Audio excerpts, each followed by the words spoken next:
everybody and welcome back to the United Stand. For today's afternoon show, I am joined with Rob Dawson from the ESPN. Rob, thank you so much for coming on and chatting to us all.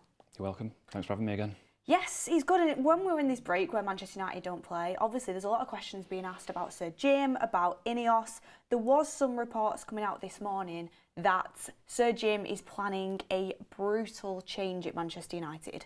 I mean, what have you heard regarding the change he's going to make? Because brutal to me seems like, you know, nobody is safe, anybody could be gone. Is that really the case? I don't think it's far away from that. From the very start of this, when it looked like Ineos were going to get their deal over the line, the message, obviously they've not been able to say very much for obvious reasons, but the message that came out from their end was that you don't pay that amount of money to sit back and do nothing. You pay that money to have influence and to make a lot of changes. Obviously, we're still waiting to find out exactly what that's going to look like. Until the deal is ratified, they can't make any significant changes. They can't make any big decisions at the moment. They're just kind of holding meetings and looking and learning and trying to find out what they need to do. But yeah, I mean, they are here because United have failed, basically. If United were successful, there wouldn't be any need for a minority owner to come in and look after the football operations. The very fact that they're here at all shows you that United haven't been achieving what they should have been achieving. And the feeling is amongst, you know, Sir Jim and people like Dave Brailsford and the rest of the Ineos team is there's going to have to be massive changes to get United back to where they want to be. Yeah, I think a lot of fans would agree with that. And in terms of, obviously, people talk about the recruitment process, people talk about sporting directors, which we will get onto, but a lot of fans would say, whether, you know, it's your opinion on each player or not, on whichever player needs to go or needs to come in, but a lot of fans would say there is certain players that at Man United that feel like they're untouchable. For example, you know, the likes of a Rashford, because of, you know, just who he is. Do you think that'll remain the same under Sir Jim, or do you think the whole kind of approach will change? Well, I think it'll be a sort of a top-down approach. Obviously, you've got Jean-Claude Blanc and Dave Brailsford are going to take those two seats on the football board. So Dave Brailsford has been heavily involved already, whether it's attending matches or holding meetings at Carrington. You know, then you would assume that they need some kind of sporting director to oversee everything, and then a head of recruitment underneath that. Once you get beyond there, then you start looking at the manager. Ultimately, he's the key guy on the football side, and that position has to be up in the air the same as everyone else's position is up in the air. And then underneath that, you get to the playing squad. I'm not suggesting that Sir Jim is going to come in and say, I don't want Rashford, I don't want Bruno, I don't want such and such, and they're all going to go. But when there's change at the top and it filters down, no one is going to be safe. And I think that's only right. Again, you go back to the reason why they're here in the first place. They're here because United haven't been doing what they should have been doing. And because of that, no one can be safe. At the moment, the way things are working, the players that are there, the manager, the recruitment structure, whatever you want to say, all of that hasn't been getting it right. And if you're going to move to a point where you are getting it right and you are challenging for the Premier League and you are challenging for the Champions League, everyone's position has to be up for grabs. And that goes from the goalkeeper to the midfielder to the manager to the head of recruitment. Everything needs to be looked at. Yeah, I'm completely in agreement, because, you know, I look at Man United and from the outside looking in, for me it just seems like a club that's been too comfortable for a long time. Everyone's safe and it just doesn't feel like it's operating anywhere near to the highest level it could be, which is what all these other top clubs are doing, and that's why we're getting left behind. But I mean, Sir Jim, there was reports coming out that Sir Jim would look to kind of fortify Manchester United's financial fair play issues by injecting a lot of his own money into the club, but there's only so much of that they can do. I mean, obviously looking towards the summer, where is Manchester United at regarding financial fair play? Well, I mean, that's starting in this window, really. I know there's a lot of clamour among fans for them to bring in players, whether it's permanent or even loan deals. The main aim for United in this window is to get to a point where they've got more breathing space with financial fair play in the Premier League's profit and sustainability rules. That's why you've seen Donny van de Beek go and Jadon Sancho's gone, and below them the likes of Hannibal has gone, Fernandes. There's a chance that Palestri may go. The idea of this window is not to strengthen the squad. As hard as that's going to be for some fans to hear, the idea of this window is to put United in the best possible position with financial fair play ahead of the summer. Now, at the moment, United have done quite a good job. I think they've got rid of Sancho very quickly. They've sorted a deal for Donny van der Beek. They've got a few of the academy kids out. United are saying that it's still going to be very, very tight with financial fair play heading into the summer. But what it does do is give them a little bit more wiggle room, and that wasn't there last summer. Erik ten Hag wanted to spend more last summer and was told, we can't overstep this mark because we're in danger of breaching. And what United have learnt since then is that these rules have real teeth, and we saw that in the message from John Murtagh that was delivered in the fans forum. You look at Everton, they've been deducted 10 points. There's a chance that Everton may get deducted more points. Forest may get deducted points. United just can't be in that position, and I know that's really difficult for fans to hear. And rightly, United fans may watch this and go, well, why are we here in the first place? Why are we why is a club as big as Man United with the profits that they all want to shout about all the time, why are we in this position? And I get that. That's a bit of a different conversation. At the moment, the financial constraints are what they are, and United have to make sure that they get themselves in a position in the summer to do the deals that they want to do. They can't have a situation again where the manager, whether it's Ten Hag or someone else, or the head of recruitment, is being told, you can't do that, we can't do that, we can't risk stepping over the line. We're going to have to go, we can't look at the top choice, we're going to have to look at the fourth choice, because we're talking about paying 5 or 10 million less, or paying him the 100 grand a week less. You can't be in that position, because you just have to look at the league table to see how far behind United are. They can't afford to slip any further behind. That's so true, in the sense of the fact that, it came out before that Manchester United over the last 3 months have had record revenue. We're 7th in the Premier League. We're out of every competition bar the FA Cup. We're not playing in Europe. It's crazy to me how we've gone so wrong in this department, how we've managed to get to this situation, but we have. And I think a lot of the fans, I wouldn't say they're understanding, because obviously fans are going to want to improve in a January transfer window. That's always what fans are looking for. But I think they've come to the realisation that this is what it is now, and this does have to happen. And I've come to terms with the fact we'll probably get nobody, and if not, maybe a loan at the end of the window. But if that sets us up to have a good summer transfer window, I would rather that, because you want that clean slate. But you can also, if we had a better scouting and recruitment department, get cheaper players that are very good, and you can progress. Yeah, look, the conversation around why United is in this position would probably take up the whole show. The Glazers haven't put their own money in, which hasn't helped. It's been well known. The other owners have put their own. It gives you a little bit of leeway with FFP rules if the owners are putting their own money in. I think it's a positive that Sir Jim has said that he's going to do that. Straight off the bat, that's a really great green flag for a new minority owner to say that we're not going to do it in the way that the Glazers have done it. We're going to do it in this way. So that will obviously help. You're right, though, in what you say about the scouting department, the recruitment department. For too long, United have spent too much money and paid too much money to mediocre players, and that's ultimately the reason why they're in this position. The recruitment department have failed more often than not. There's been the odd success. You look at maybe Bruno Fernandes is someone that you could probably point to as having been quite successful. The rest of United's top 10 transfers, whether it's Paul Pogba or Di Maria or anyone like that, Lukaku, all of those, I think, have been failures. There are some, like Mason Mount and Rasmus Højlund, who the jury is still out, but everyone else has been quite a big failure. And that's the kind of thing that really has to stop, because if United are going to catch up, they haven't got much room for manoeuvre. They can't get very much wrong from this point to the point at which they want to catch up with the likes of Liverpool and City. You can't go into a summer and say, I'm going to make 10 transfers, I'm going to sell 10 players and buy 10 players. It just doesn't happen. United work to a plan of signing 3 players and getting 3 out. So if you're talking about doing that this summer, by the time you've built your own team, you're talking about 3 or 4 transfer windows, and by that point City and Liverpool are even further ahead. United really are under pressure to get things right very, very quickly, and it has to start with this summer.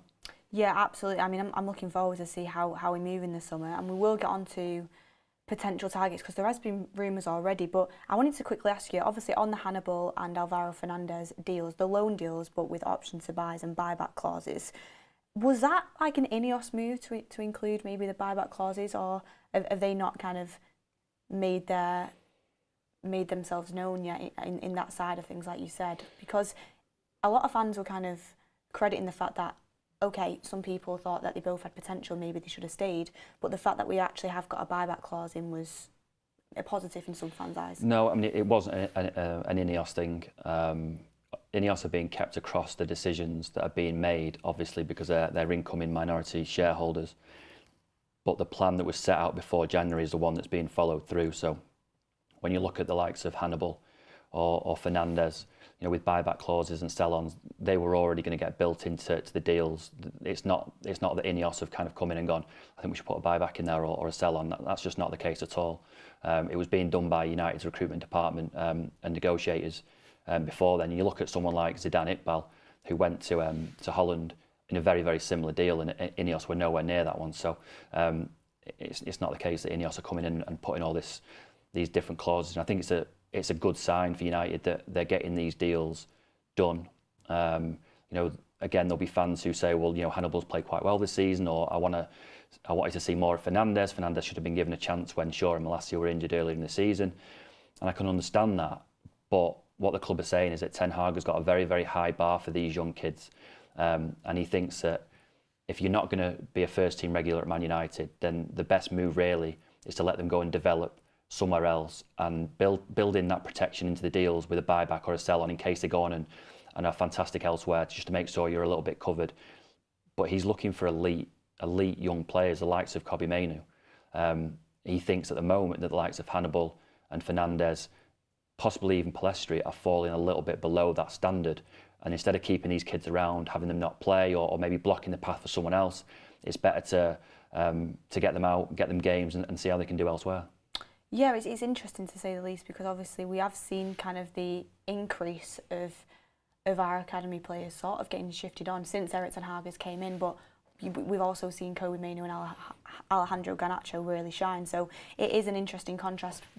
Like you said, the standard is just under Ten Hag really high. I know a lot of fans will say, yeah, but he plays McTominay every game and stuff like that. But I mean, it's a new approach. I mean, it's a different approach to young academy kids than perhaps they adopted with other managers, in that it can be very, very difficult with a young player to judge, to get to the point where you know how good they're going to be at maybe 26, 27. And the argument has always been, do you keep a kid until he's maybe 22 when he's fully developed and then make a decision? Well, at 22, you know, there's not going to be that much interest in him to move him on elsewhere. Maybe that his career for 2 years from 20 to 22 has stagnated because under 21 football in this country is not fit for purpose. They're not getting games at a high enough level to keep them active, to keep them progressing. And Ten Hag has come in, and it probably is quite a ruthless approach. You know, it's entirely possible that Hannibal goes on to be a fantastic midfielder. Fernandez goes on and performs really well for Benfica, a Champions League club. But I just think it's a good sign that they're finally starting to make some quite ruthless decisions, not only with the first team but also with the academy kids. And obviously, you know, when you're getting rid of with young players that have come through the academy, it can only help with FFP as well. So I think it's good moves all around, really. Thank you for that. Next, moving on to Claude Blanc, who everyone thought was going to be the CEO of Manchester United. Everybody thought Blanc would come in and he would be the next CEO and that was going to happen. It doesn't look like that's going to happen now. It looks like you said, he's going to be one of the directors on the board. Have they got anybody in mind for the CEO position? Well, I think that none of that can really happen until the deal is ratified. I mean, I don't think that I wouldn't be massively surprised if it did end up being Jean-Claude Blanc. He's obviously got expertise from his time at Juventus and PSG, I think. You know, expertise taken from other clubs and things he's learned from there can only help Man United. I just think that they need to take their time, possibly, with these appointments, because they have to get them right. You know, we talked earlier about how it's going to be sort of top down. You know, obviously the idea of this whole thing is to get a team on the pitch that is capable of winning the Premier League title, but that doesn't happen unless you get the CEO right, the sporting director right, and the head of recruitment and the manager right. Obviously, there's a lot to be said for Jean-Claude Blanc taking that role. I think also they've been looking elsewhere outside of their own little Ineos bubble for these appointments. You know, in terms of sort of help on the recruitment side, you look at Dan Ashworth and Paul Mitchell and people. Again, that's only right because the good news for Man United fans is that Ineos, or Jim Ratcliffe, has kind of said that they aren't scared of hiring the best people in all these departments. And I think that's what Man United have missed. You know, United, for years and years, have always said, you know, to us privately, we want to be the best in class. We want the best in class everywhere. But it's not really happened. You know, they say that they've been looking elsewhere when they've appointed football directors and technical directors and stuff. And more often than not, they've hired from in-house. In-house, yeah. Really, that has to stop. You know, Ineos and Sir Jim Ratcliffe, Dave Brailsford, have to go and look all over the globe for the best people in all of these positions, because if they don't get these appointments right, it's not going to work. And we could be sat here in a year's time going, you know, I was so positive about Ineos coming in and it's just not worked. You know, what can we do now? Where do we go from here? You know, really, that just can't happen. This is a fresh start for Man United that needs to be it needs to be acted upon. You know, they need to get this right. Yeah, I mean, there was a lot of talk about, like you said, Ashworth and Mitchell. Paul Mitchell apparently is in line for the Roma sporting director's job. I mean, to me, if he had them conversations with Sir Jim Ratcliffe, I assume like he would pick the Man United job. But I mean, is that something that maybe Man United could miss out on? I mean, it's possible. I hadn't heard that or seen that he was being linked with Roma. He's obviously certainly a name that's been linked with Man United even before Ineos came in. We've heard his name mentioned. You know, every time that United have said that they were looking for a director of football post Jose Mourinho. Obviously, Dan Ashworth is another one, comes with its own complications because he's in post at Newcastle. You know, it goes back to that same question though, and it's a question that you have to ask of players these days as well. That, you know, Man United fans, and maybe a United in the past, if United come calling, it's a no-brainer. You go to Man United. I'm not sure it's entirely the case anymore, because it's been such a mess off the field, because they've struggled on the pitch, that while there is still that clamour to go to Man United because it's one of the biggest clubs in the world, if not the biggest club in the world, you know, these people are very, very careful with their careers. It's a very, very high pressure environment, and it can make your career or it can break it. You just look at Donny van der Beek or Jadon Sancho. You know, it's a big decision. You'd like to think still that United had the pull to be able to sign anyone that they wanted, whether it's a player or a director. You know, hopefully, again, in a year's time, we're not really having this conversation, and it's obvious that everyone wants to come to Man United because they're starting to be successful again. At the moment, I don't really feel that's the case. You know, hopefully though, that Ineos get these right people in the right positions. Especially regarding Dan Ashworth, because obviously he's at Newcastle, who is a project that is actually doing quite well. I know they've had a little bit of a dip, but it's a good project to be a part of. They've got their own financial issues though that could hinder them potentially with the financial fair play rules, but it's a good job to be in. And Man United, like you said, maybe don't have the same pull. I would like to think though, and if you're talking about Dan Ashworth specifically, is that he would look at Man United and think that if he can get that right at Man United, it opens up a world of opportunities. That's what everyone thinks when they walk through the door, though. It's what Eric Ten Hag would have been thinking, wouldn't he? Exactly that, and that's exactly the conversation we just had. If I can be the ones. Exactly, it's the same. It's the reason Donny van der Beek came here. It's the reason Jadon Sancho came here. You know, if you get it right here, it's fantastic. But it's about getting it right. You know, Dan Ashworth, obviously at Newcastle, is dealing with his own FFP concerns. It's going to be quite a slow-burning project. If United can free up the wealth that they generate, the commercial wealth that they generate, to pour it into scouting in the academy and the stadium and the training ground and the first team and recruitment, you know, you're talking about a football club really that has the resources to dominate world football. Obviously that's not been the case because all this money has been spent in the wrong ways. But if you get it right, what a project. It's like you look at it and you think, how have you got it so wrong? Well, yeah. I mean, it's incredible. Again, though, you could spend an entire show talking about why and how United have got it wrong. It's probably write a book on it. We could write a book on it, and it's, you know, frankly, it's disgusting. It'd be this big. It's appalling, really, what's been allowed to happen to Man United, given the foundation that it was built on. It probably end up being taught in schools as what not to do with a business, not just football.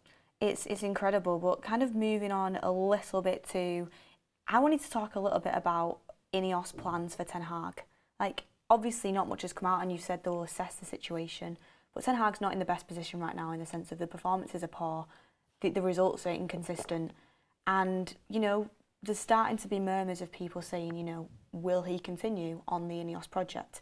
I think he'll have at least till the end of the season personally, But what is the feeling around Erik ten Hag? And will he have as much influence on the transfers as what he wanted when he first came in? Because we talk about big money signings going wrong. Anthony's a big one at the moment. Hopefully, like, he can turn it around. But that's like nearly 90 million that you spent on someone who, even Erik ten Hag's leaving out the team now.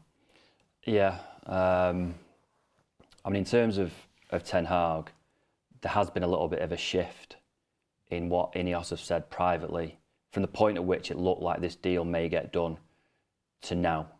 That at the very start, you know, they were very bullish, or the noises coming out of Ineos were very bullish about Ten Hag. We like him, you know, he's done a great job last year. We want to keep him. And I think you even saw it in the Must statement that came out about a year ago, when the first bids went in from Sir Jim and also from Qatar, that their statement specifically said in that, you know, we want a commitment to keep Erik ten Hag as manager. Obviously at the time he was doing really well. The statements since don't mention Ten Hag, and I'm not suggesting that means the fans have turned or anything, but it just shows you that his position at Man United is not as strong as perhaps it was a year ago.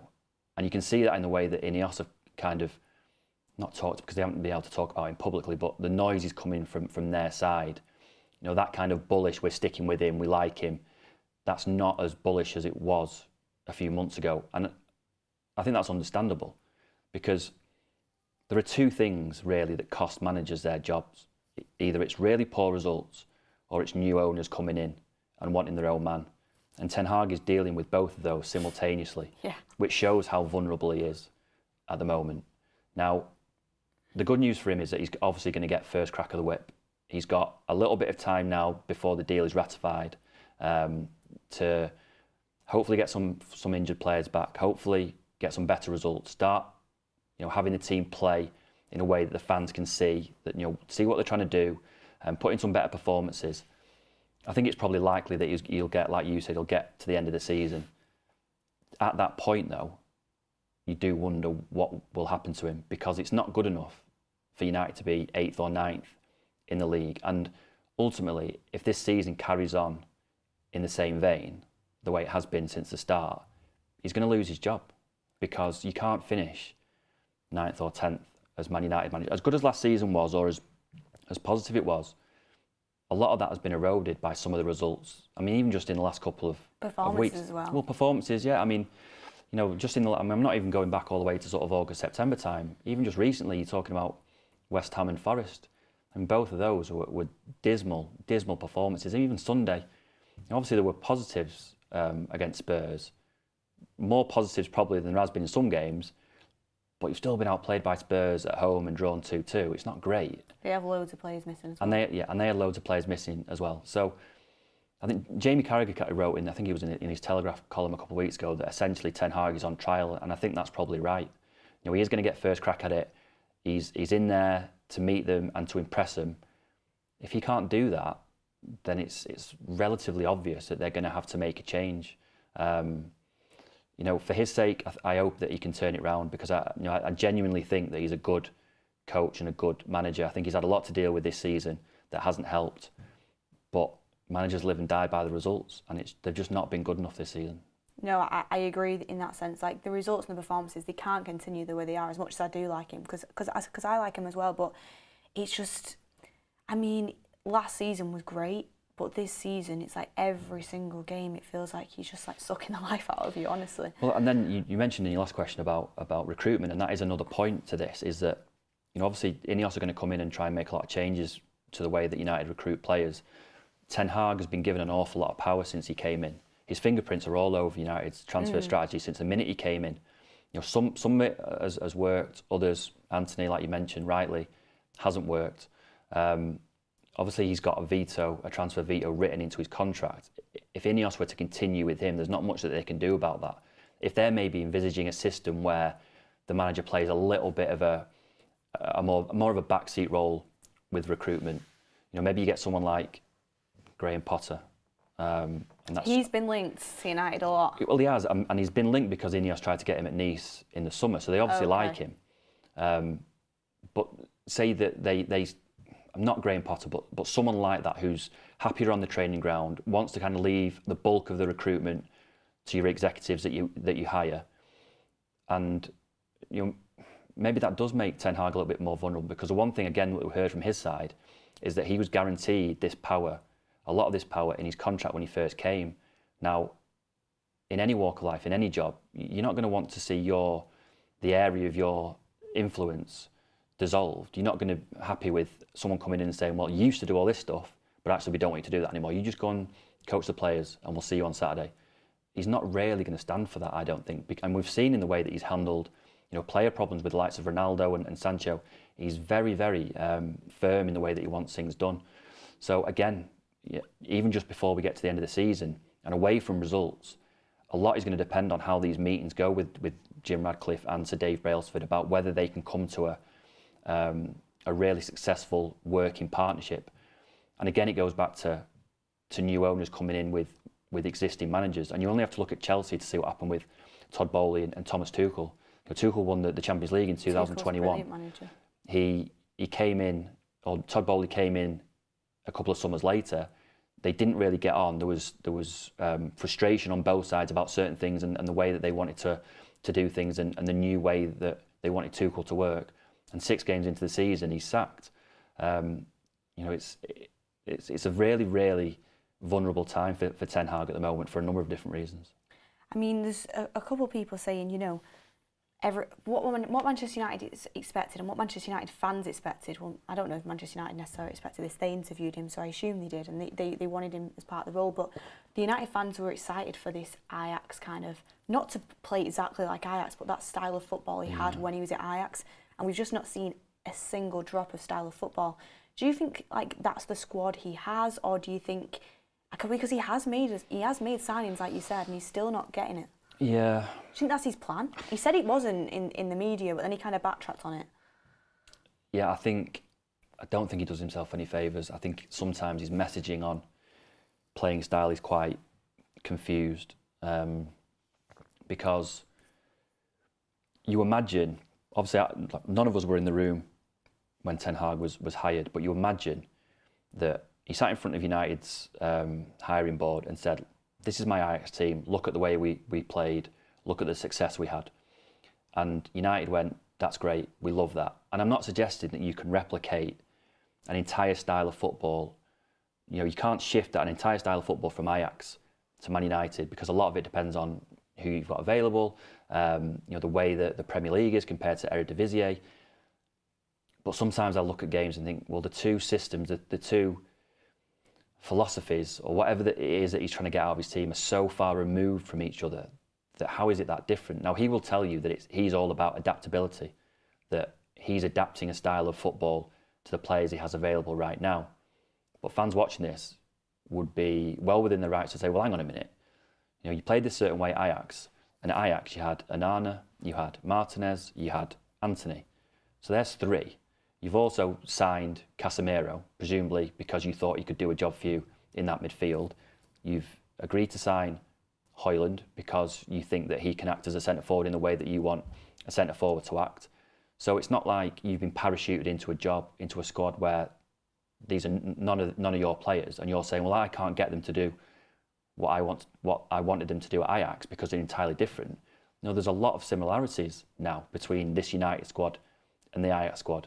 And again, I don't think that it's possible to play exactly the same way. But I think a lot of Man United fans will say, well, but it's nothing like it. It's That's nothing like it at all. Because obviously the Eredivisie in the Premier League is different. Yeah. It's completely different. And I mean, I would say the quality is different, but I don't think, that Ajax team's better than this current Man United team, that's for sure. But when you look at it and you think it literally couldn't be any more opposite ends of the scale. Like, you watched us, I get it was a high line against Spurs, but it literally was just get the ball, kick it over the top and hope for the best. Yeah, I mean, the one thing that confuses me slightly, and I don't know the answer to this, it's just something that I've thought for a couple of years now, is that they played a certain way at Ajax with Frenkie de Jong in midfield. Like, he's a passing, technical midfielder, and obviously United tried very, very hard to get him. Ten Hag wanted him really badly, didn't he? So he did, and obviously it didn't come off. But so you don't sign de Jong, you eventually sign Casemiro. Now, both of those are very, very good midfielders, but they're completely different to each other. Mm-hmm. If your style of football relies on someone like de Jong, a passing, technical midfielder, then with the best will in the world, don't go and sign Casemiro. Go and sign someone, No, maybe he's not as good as De Jong, but is in that same profile and helps you play in the same way, because that to me doesn't really make an awful lot of sense in terms of, it makes sense in terms of I want a number 6, I want a really good number 6. Casemiro, right, you're my guy, we're going to sign you. But it doesn't make sense in terms of playing style, because you can't play in the same way with De Jong in that 6 role as you can with Casemiro in that 6 role. And that to me seems quite confused thinking. And I'm not suggesting that Casemiro's been a mistake. I'm not suggesting that Man United would be top of the league if they had De Jong. But from a purely playing style perspective, why are you trying to sign De Jong, not getting him, and then reverting back to Casemiro? That doesn't make any sense to me. No, I completely agree. We've talked about that on the show quite a few times, and a lot of people say, well, Ten Hag was probably promised De Jong by the recruitment department at Man United. It didn't happen, and last minute Casemiro was just a pure panic. And realistically, at that point in time, you should have a sporting director that says, and scouts that have come to the sporting director, and the whole process that says, here's 5 other different midfielders we can sign that are very similar to Frankie De Jong, and presenting them to Erik Ten Hag. Well, that's it. But I don't think that happened. I think they thought, oh my God, we need to get somebody in. We've just lost to, was it Brighton and then Brentford? Yeah. And then they rung up Real Madrid and were like, we'll give you 70 mil. And obviously, I think Casemiro is a great player, but like you said, it's completely different in terms of profiles. And just speaking about Casemiro, actually, because I wanted to introduce this topic, there was talks about Varane and Casemiro being moved on under Ineos due to the high wages.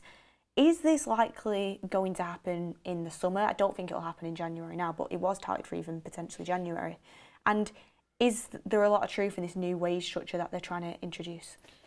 I don't think it's going to happen in January. The message from United was that Ten Hag wanted to keep him, and if I don't know, they got a ridiculous offer for Varane and Casemiro and had to accept it, and they wanted to leave, that Ten Hag would expect those players to be replaced, and there wasn't the money there to do it. And so from every angle, it looked like it's just not going to happen in January.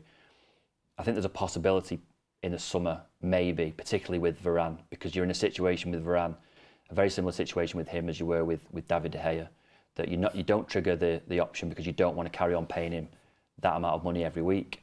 You say to him, look, we'll try and get you on a longer term deal on a lower basic wage that's heavily performance related. So if you stay fit and you're fantastic, you'll probably get close to where you were on your other contract.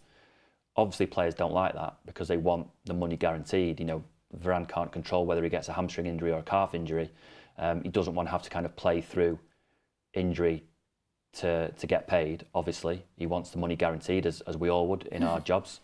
So it's going to be quite a difficult negotiation. And we saw with David De Gea that for a long time, United said, and David said, that they thought they were going to get close and they were going to come up with something, and it didn't happen, and he was allowed to leave on a free.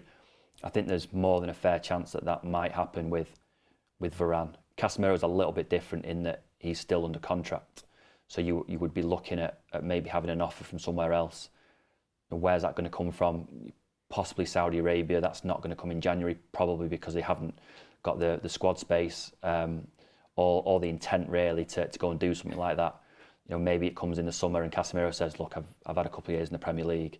I'm going to go and take the money in Saudi Arabia. I would think that Man United would accept something like that because they are trying to get the wage bill down. They are trying to bring down the age of some of those players. Casemiro, Varane are the wrong side of 30 now, so you need to be looking at maybe replacing them anyway. In terms of wages, yeah, the reason why David's contract wasn't extended was wages. The reason why they haven't triggered Varane's option is wages. Elsewhere in the squad, the biggest earners are Sancho, who's now gone, Rashford, whose contract has just been renewed. They're comfortable with his level, but he's 25 and not 33. Casemiro is another big earner. Obviously, that wage comes down if they're not in the Champions League, but I think he's certainly one of the ones that whether it's Ineos or the sporting director they bring in will look at and say, it wouldn't be the worst thing in the world if we could get that wage off the books. There is certainly, or it seems like there's a concerted effort to get the wages under control in the squad.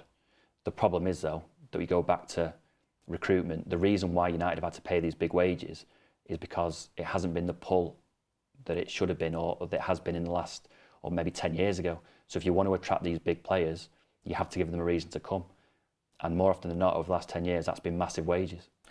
Yeah, I'm on to that. And in the similar way you speak about age there, I know Rashford's obviously our biggest earner. He's 375 grand a week, I think. But then if you're trying to get the wage bill under control and then there's players coming in or there's players in the squad, and obviously Rashford last year justifies that, but now he doesn't. And it's like, well, he's on 375 grand a week, so it's one of them, isn't it? Other players really, will be looking around thinking, hang on a second. And you know, people watching this may think, well, that doesn't happen in a dressing room. Well, it does happen in a dressing room.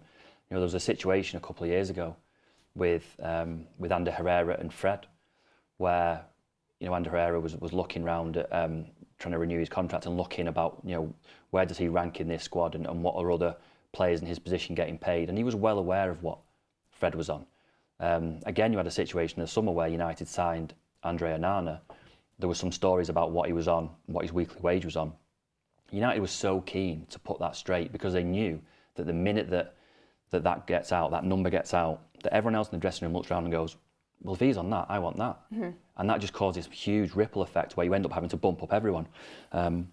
So United are just trying to get it under control. It's only right that they do that. I just think it's easier said than done. But Casemiro and Varane, regarding just on the sporting side with Ten Hag, everything seems to be... Yeah, well, I mean, Varane's back in the team. Mm-hmm. There was a suggestion at one point that Casemiro wasn't particularly happy with how his injury was being managed, but he's back on the bench on Sunday, obviously making himself available. You'd like to think that he's got a bit of a break now. I think they're all on holiday, aren't they? But he would be fully fit and ready to go for that FA Cup game. Varane has won his place back in the team. Again, you'd think that even if Harry Maguire comes back after this little break, that Ten Hag's starting centre-half pairing is going to be Varane and Martinez. A, because they're the best two centre-halves at the club, in my opinion, and B, because they worked so well last season. Mm-hmm. I'm in agreement with that. I mean, looking at Anthony Martial now, can't believe we're still talking about Martial in 2024, but reports saying that Martial now is looking to stay till summer. There was some interest from Turkish clubs, but I don't think he wants to go. No. He's on a big wage again. He had an offer from Saudi in the summer and turned it down. Oh, really? So that shows you where he's at. Again, he's another one that's on quite a big wage. If he was to leave in January, he would have to negotiate a contract with another club who probably weren't going to pay him the same amount of money. I think there is opportunities for him to play in the second half of the season if he can get himself fit. I mean, he's played a little bit, hasn't he, before Christmas, before he was ill. I mean, there was rumours that he was upset about his playing time this season, which I thought was... I can understand it, but also, like, you were injured the whole of last season. Yeah, I mean, there's definitely an opportunity for him to play, because I don't think that Højlund should be playing the amount of games that he has been playing. I think it would be far more beneficial to Højlund to say, you're going to play a couple and then we're going to take you out, and then we're going to play a couple and take you out. If he's getting picked week after week because there's no one else to play centre forward and he's not scoring goals, it's obviously going to dent his confidence. Just for a young player, I think it's easy to forget that Højlund's barely played senior football. He's 20 years old and he's not got 200 games. He's not started at 16 and got 200 games under his belt. You're talking about a really small sample size. I think it would really have helped him if he'd been put in and taken out, and hopefully in the second half of the season, if Martial can stay fit and score goals, there will be that opportunity to say, we'll tell you what, you've done really well, but we're going to put you on the bench for a couple of games. Have a little bit of a breather and come back in 2 weeks. Let Anthony Martial come in and score the goals for a couple of weeks. I think that would be really beneficial for A, getting Anthony Martial a decent move in the summer, and B, for Højlund, and make sure that he starts to fulfil his potential next season, beyond next summer. Yeah, I mean, with Martial, I think it's time to move on. But like you said, he's got the quality. It's just whether he can... I think it's too late now, isn't it? Oh no, he has to go in the summer, of course. But if he can help us out until the end of the season, it would be beneficial. But maybe in Martial's head, he's thinking, I can probably get a free transfer and extra money in the summer, so I might as well just wait it out. I think financially, it makes more sense for him to wait it out and sign for someone else on a free transfer in the summer. Obviously, he can start talking to clubs outside the Premier League from January the 1st. So it may be the case that he's already talking to clubs. I don't think it makes any financial sense for him to move in January. Obviously, it does for Man United, and United would listen to any offer they get, but I just don't think it makes financial sense for him. That's what made me think, like, obviously Martial was ill for like a month, and it made me think, was that Ten Hag trying to push him out and get him out the door? I don't know. I wouldn't, that's, to me, something like Ten Hag's ruthlessness, something I could see him doing, so... Yeah, I mean, I think if United received any kind of offer for Anthony Martial this month, they would look at it and listen to it. The word from Man United, there was stuff about Fenerbahce. The word from Man United was there was never any contact at all from Fenerbahce. It was just kind of stuff from intermediaries and agents. But again, I think if any club in the world came with any kind of offer for Anthony Martial, they would look at it. But it's all very well you accepting an offer. The player has to accept it. And at the moment, he holds all the cards. And if he wants to stay, he's going to stay.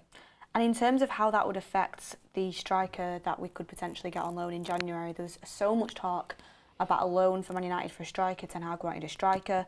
Werner was one that we were linked to. He's ended up going to Spurs because I don't think Man United had the money to do it. And plus, Spurs is a more attractive proposition than us right now.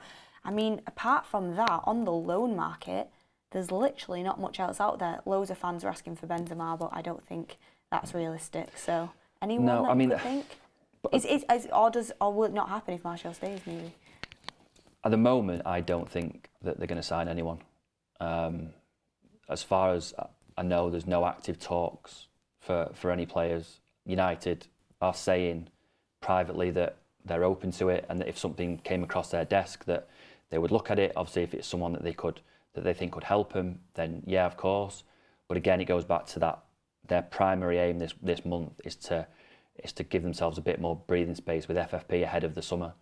And as fantastic for the fans as it would be to see Benzema over the road with a scarf, the thought of heading into the summer with Ten Hag or whoever the manager is turning around and saying, well, we can't do very much this summer because we've had to pay Benzema 500 grand a week for 6 months.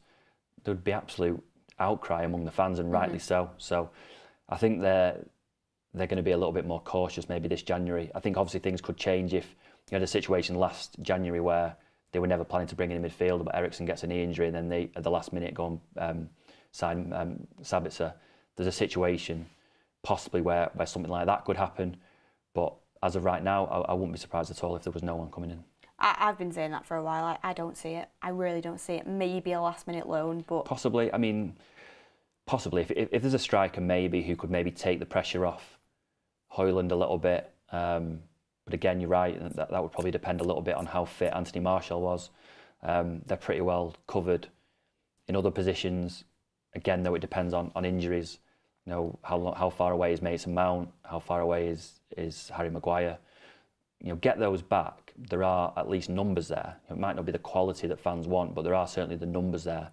I don't think it's perhaps as pressing this January as it was last January to get loan players in, which means United are a little bit can afford to be a little bit more relaxed and and focus on getting players out rather than bringing players in. Interesting stuff. I mean, Mario Franco has put a super chat in saying Eric Ten Hag, it's like Lewis Hamilton being involved in car engineering, tyre changing and focusing on driving the actual car. Needs the full season with real help. Fred Flintstone says Harry is older and worse than Varane and his wage isn't small. Why are there no rumours about him leaving? I personally think he will leave in the summer. I hope he will. He had a good patch. He had a good patch this season, but all in all, I think we need to be progressing our centre back options. And there has been a lot of reports. We've been linked to 6 different centre backs in the last 2 days, and there has been talks of a centre back overhaul. I think there might be quite a lot of change at centre back in the summer. Obviously, you've got a situation where Varane may leave. He could leave on a free transfer. They tried to get rid of Maguire last summer and didn't.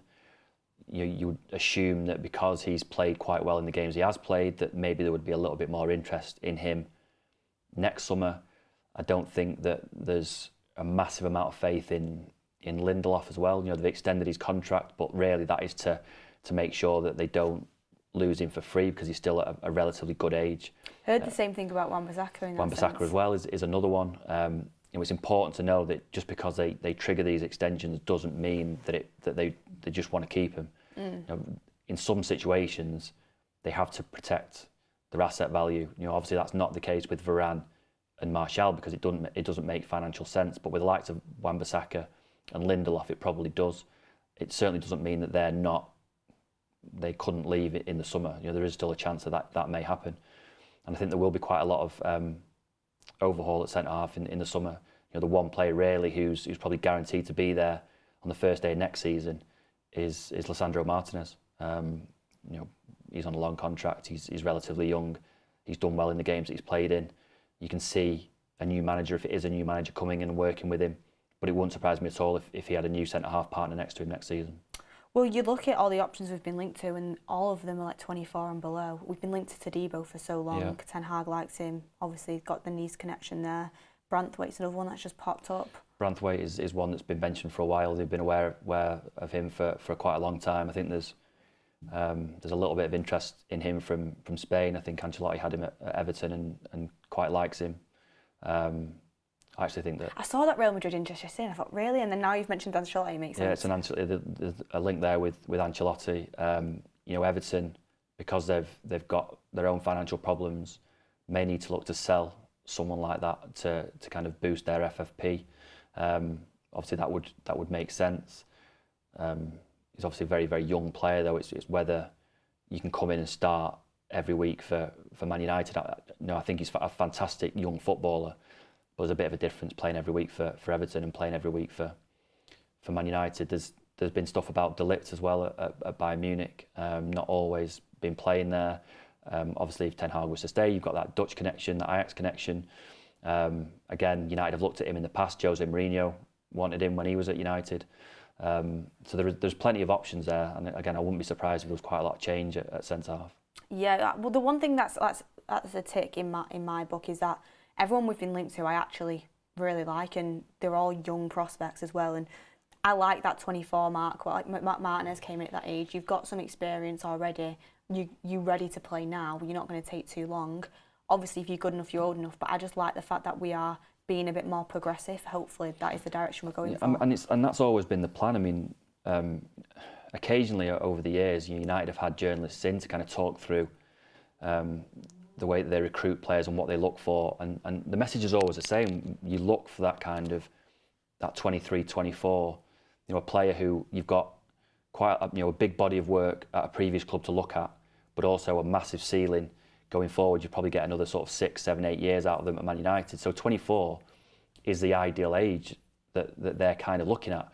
Obviously, sometimes that's gone out the window when you look at the likes of Varane, Casemiro, Cavani, Ronaldo.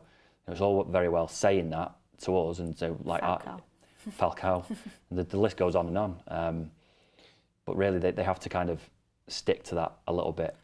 And in regarding the Sir Jim side of things in Ineos, there's a lot of rumours coming out that he wants to build like a British core of players, Prem proven. Michael Elise keeps popping up. Like, is that something that Man United are looking for? And a potential swap deal for Aaron Wan-Bissaka as well? Yeah, he's certainly been someone that they've looked at. Obviously, fantastic player and done really well at Crystal Palace. Those swap deals don't often come to fruition, but there was a lot of talk at one stage, 2 summers ago maybe, that Aaron was going to go back to Palace. Hasn't always been as comfortable as he could have been in Manchester. Wan-Bissaka is an interesting one for me because he's obviously a very, very good defender. He's a good right back. He's a great one-on-one defender. But if your aim is to build a United team that's capable of winning the Champions League, is Aaron Wan-Bissaka a Champions League winning right back? And if the answer is no, then you have to look elsewhere. And that sounds really, really harsh, but that's the kind of decision that Man United are going to have to start making. And Dave Brailsford and whoever the sporting director is going to have to... You could do that for the whole 11, I suppose. Well, you could. And that, in itself is a bit of a worry. But when you're making decisions on players, whether it's Wan-Bissaka or Lindelof, or, I don't know, Scott McTominay, players like that, that's the question I think that they all should have in their head every time that they make a decision on a player who's already at the club and a decision on a player who they're thinking about bringing. Is this guy a Champions League winning player? If the answer is no, then don't bring him in. If the answer is yes, or if we develop in the right way, yes, then great. But the entire aim of United's recruitment department should be putting a Champions League winning team on the pitch. Anything less is pointless. I'm in agreement with that. I mean, looking towards the summer, is there any priority positions that Manchester United are targeting? It seems like it's the same ones every year, but talked about the centre-backs, striker, I assume. There was some reports coming out from Xerxes, about Xerxes coming to Man United, and also Brian Broby from Ajax, and it's like, these are young Dutch strikers again. Yeah. Obviously, you're going to get the Dutch connection with Ten Hag, but I would assume that Man United would be looking to go for someone with experience and who's ready now to complement the youth of Højlund. Yeah, I mean, the Brian Brobby thing is something that has been around since Ten Hag's first summer, and United were in for him at the time, but it just didn't happen for whatever reason. Yeah, you're right. I would agree with that. That there's no point. If your problem with Højlund is that he's very, very young and he can't play 3 games a week, then bringing out someone else in who's very, very young doesn't really help. You'd be far better off bringing in a sort of a 26, 27-year-old striker to help him with his experience, someone that possibly he could learn from. Obviously, in different areas of the field, maybe that's not the approach that you need to take. If you're going to have Martinez at centre half, is already very, very experienced. You're not going to be able to get rid of Varane, Maguire and Lindelof, so you're going to have someone there with experience anyway. Maybe you can bring in a more inexperienced centre half to kind of complement that group. At right back, if Aaron Wan-Bissaka goes, you've got Diogo Dalot there who can play at right back, who I would keep, but is quite experienced already. Maybe there is an option to bring in maybe a younger right back. In midfield, if you're losing the experience of Casemiro, maybe that you don't bring in a really, really young number 6. Maybe you bring in someone who's a little bit more experienced. Again, a 26, 27-year-old player. It's how they complement the players who are already there, I think, because what's not going to happen in the summer, there's not going to be 500 million spent on 10 new players. The core of this team now is going to be the core of the team for next season. But if they can complement the players that they want to keep with 3 or 4 really, really good, well thought out, clever additions, you start to feel that maybe Man United are kind of on the right track. But it's really, really important that they get those 3 and 4 decisions right. Yeah, I mean, in terms of, I suppose it does depend on outgoings, but I was thinking about my top 3 potential targets. You'd think centre-back, striker, maybe another midfielder, and people talk about the right wing still. Garnacho's doing a good job, but is the depth there, and right-back situation? It'll be interesting anyway. I wanted to ask you a little bit about the fact of, have you heard anything on Ineos' approach and how they're going to deal with the Mason Greenwood situation? Are they going to deal with that in the summer after his loan finishes? Is there anything that thought gone into that? Because obviously his loan will end, and there's been a lot of interest from Spain. Yeah, and there will have been, because he's done all right. The message that we had from Man United a couple of months after he'd gone was that there was no expectation that he would ever come back to play at Man United. Mm-hmm. There was a little bit of doubt about whether there was enough money in Spain to be able to sign him permanently, because obviously he's still under contract at Man United, and it's how that departure would be managed. United are under the impression there's just no money in Spain at all, so they didn't feel like that loan move would be made permanent when it was done. Obviously, a lot of the messaging around Greenwood happened at a time when Sir Jim Ratcliffe wasn't in situ, and so I can understand why people are looking at it and thinking, well, we've got a new guy in charge, maybe he's going to come to a different decision. From a personal point of view, I think it's almost impossible that Mason Greenwood comes back and plays for Man United again. I think it would be best for everyone. I think if in the summer that they were able to cut ties with him and he's allowed to go and restart his career somewhere else, I think it would be very, very hard. If you talk about the challenges that Jim Ratcliffe has got on his plate, for him to come in and say, I accept what Man United have done in the past, I accept that you did your internal investigation, you came to this decision where you decided that he should be allowed to carry on playing football but shouldn't allow to be carrying on at Man United. It's a very, very bold call for Sir Jim to say, thanks for that, but I'm going to go my own way. Really, really bold, especially given the delicate nature of the situation. If I was guessing, and obviously I'm not in Jim Ratcliffe's head, I don't know what he's thinking about it. If I was guessing, I would suggest that there's going to be some kind of mutual termination of his contract in the summer, and he's allowed to go and sign as a free transfer somewhere else. Because even just at the point at which you you make the decision that he can't play for you anymore, you know, can you be seen to be profiting from selling him on somewhere else? You know, what do you do with the money that's maybe raised if someone comes and says, we will pay 10 million euros? What do you do with the money that? I just think it's an absolute minefield. I think it'd be probably better for everyone if there's some kind of termination of his contract in the summer and he goes off and plays somewhere else. It's a really difficult situation, and how Sir Jim approaches it will be one to look at in the summer, because he's got to come back. Yeah, he's going to need addressing. Lastly, Rob, it's been a great show. I wanted to do something a little bit fun to end the show on, and everyone in the chat can get involved as well. And this has been done on other podcasts and other shows, like it's been done loads of times, but I wanted to do it with you just to kind of get a different perspective, because you're not on the channel that often. And it is keep, last chance, or sell. And I'm just going to name Manchester United players. And I thought you said it was going to be fun. Sounds like something to stitch me up. No, it is fun. It's just a fun little game. No one should take anything seriously. So we're going to start off with Onana. Keep. Keep, not last chance. No. He's on a lot of last chance for a lot of fans. No, keep. I think he'll come good. Okay. I like you already. People the chat will know. And then we'll go with Wan-Bissaka. Sell. Dallo. Keep. Varane. I like Varane. I would like to keep him, but I can understand why they want to let him go. So I'm going to say keep, actually. Martinez is keep. Obvious. Keep. Lindelof. Sell. Maguire. Sell. Luke Shaw. Keep. Malacia. Keep. Casemiro.